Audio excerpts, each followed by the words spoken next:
Have you ever looked at the vast universe, the intricate dance of seasons, or the delicate balance of life and wondered, how did it all begin? Not just what was made, but how was such a complex system brought into being? The first few verses of the Bible offer us more than just a sequence of events. They reveal a master plan for cosmic order that continues to resonate through existence. The book of Genesis begins with a statement. In the beginning, God created the heavens and the earth. Simple, yet encompassing everything. But what exactly was this beginning? Was it an instant flash of everything? Genesis 1:2 immediately clarifies. The earth was formless and empty. Darkness was over the surface of the deep, and the Spirit of God was hovering over the waters. It wasn't an absolute nothingness, but rather an unusable chaos. Imagine a canvas with all the colors, but no design. A vast ocean, without shores or direction. This was the raw material, untamed and lacking structure. This isn't a picture of disorder from sin, but an initial state awaiting divine organization.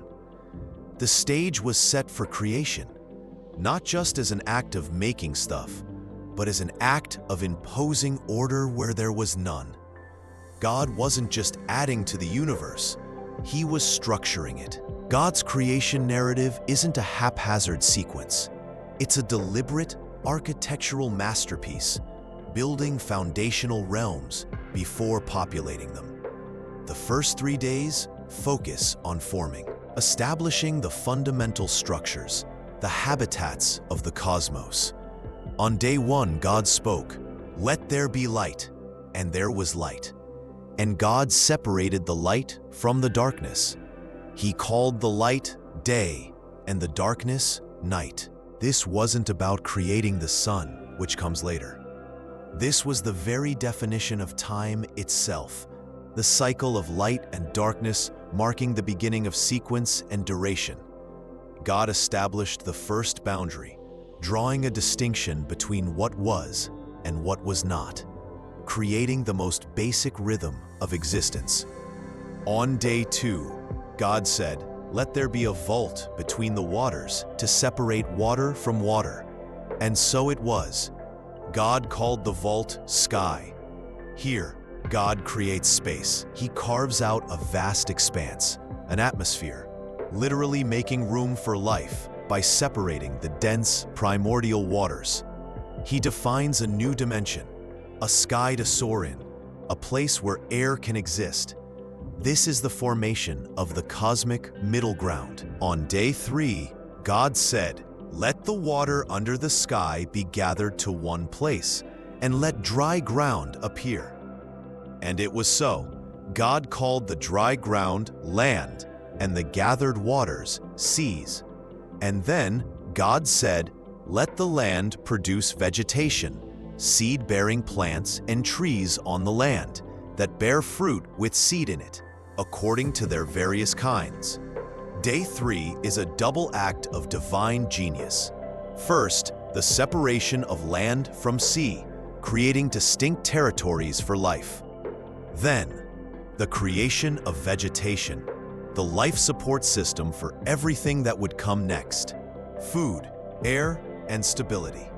By the end of day 3, the universe has a perfectly formed structure, a rhythm of time, a vast expanse of space, and a stable, fertile landmass. The habitats are complete. The stage is perfectly set. With the habitats formed, God now turns to filling them, populating each realm with creatures designed to thrive within the established order. What's remarkable is the perfect symmetry. Each filling day corresponds directly to a forming day, showcasing God's meticulous design.